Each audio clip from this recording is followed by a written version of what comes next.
Mumbai Mangaon Konkan Kanya express थोड्याच वेळात platform क्रमांक 7 वर येत आहे.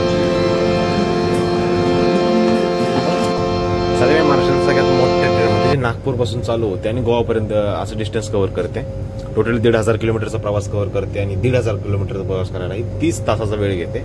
ऑलरेडी यानं 800 किलोमीटरचा प्रवास नाशिकपर्यंत केला होता कव्हर आणि नाशिकमध्ये मी ही ट्रेन घेतली आहे आणि नाशिक ते गोवा असा माझा हा जर्नी असेल. तर रात्री माझ्या 2 वाजता ही जर्नी चालू झाली. रात्री नाशिकमध्ये 2 वाजता मी ट्रेन पिक केली आहे आणि आतापर्यंत त्यानं 200 ते 300 किलोमीटर अंतर कव्हर केलं आहे. आणि इथून पुढचं जे पण अंतर असणार आहे, जे 500 किलोमीटरचं अंतर आहे, ते एक प्रॉपर रत्नागिरी प्रॉपर कोकण फिल्ममध्ये घेणार आहे. कारण की ट्रेन आता एंटर होत आहे रोहामधून रत्नागिरी आणि चिपळूण सारख्या ठिकाणाहून ती फायनली गोवापर्यंत जाईल. आणि जे पण एक्सपिरियन्स असणार आहे ना ते जबरदस्त असणार आहे. कारण की एक गोष्ट आहे की नेचर विथ ट्रेन आणि कोकण एक वेगळीच कन्सेप्ट असते. तर इंटरेस्टिंग आहे.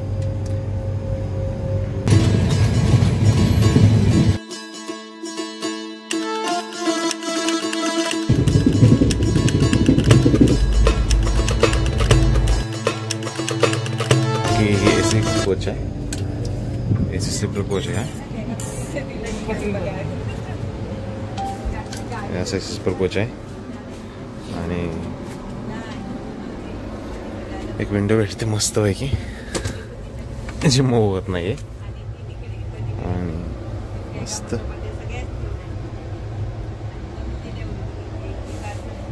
तुम्ही उपमा खाल्ला असेल, तुम्ही शिरा खाल्ला असेल, तुम्ही उशिरा कधी खाल्ला का? उशिरा ही एक नवीन डिश आहे आणि इंडियन रेल्वेमध्ये भेटते. तर तुम्हाला दाखवतो उशिरा कसा असतो. हे बघू शकता, उशिरा उपमा प्लस शिरा दोघांचं मिश्रण आहे. उशिरा एकदम जबरदस्त डिश आहे. बघू टेस्ट करून.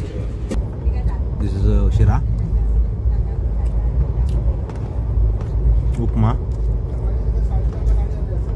दिस इज उशिरा. कोकण जर्नीमध्ये माझा तास कमी होत चालला होता. त्याचबरोबर माझी जी एक्साइटमेंट आहे मित्रांनो ती एकदम वाढत चालली होती. येणारं प्रत्येक मूवी मला अट्रॅक्ट करत होता, येणारं प्रत्येक सीन मला अट्रॅक्ट करत त्याच्याकडे बघत होता. कोकणकडे बघण्याचा जो माझा पॉईंट ऑफ व्ह्यू मित्रांनो एकदम याचा एंगेजेबल होता. आणि ह्या सगळ्या ज्या फिलिंग्स आहेत मित्रांनो मी तुम्हाला कॅमेरामध्ये नक्की शूट करून दाखवू शकेन. त्यासाठी तुम्हाला एकदम अनुभवावं लागेल जी कोकण जर्नी असते काय. आणि अशाच पद्धतीने मी देखील गोष्टी अनुभवल्या आणि ज्या मला एकदम इंटरेस्टिंग वाटल्या.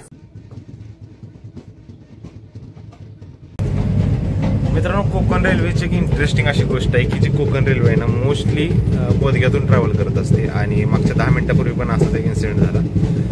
ट्रेन बोधग्यामध्ये एंटर झाली आणि पुढची 4.5 मिनिटं ती बाहेर झाली नाही. 4.5 मिनिटानंतर एकदम अंधार होता, एकदम उजेड झाला आणि ती बाहेर आली. त्यावेळी ट्रेनचं स्पीड होतं 80 किलोमीटर पर आवर. आणि इतक्या स्पीडने इतक्या वेळेसाठी जर जात असेल ना तर ती किती किलोमीटर चालते याचा आपण अंदाज लावू शकतो. जसं की distance equal to time into speed असं जर आपण ह्या फॉर्म्युलामध्ये या गोष्टी टाकल्या तर आपल्याला होतं की 6 किलोमीटर त्यांनी ट्रॅव्हल केलं. इतक्या वेळ 4.5 मिनिटामध्ये 6 किलोमीटर त्यांनी ट्रॅव्हल केलं. आणि हे 6 किलोमीटर त्यांना बोधग्याच्या आतमधून ट्रॅव्हल केलं. ही एकदम इंटरेस्टिंग गोष्ट आहे. कारण की असं पूर्ण डोंगर असताना ते पूर्ण डोंगराच्या आत पुकरून आपण 6 किलोमीटर असं बोधगा गेला आहे.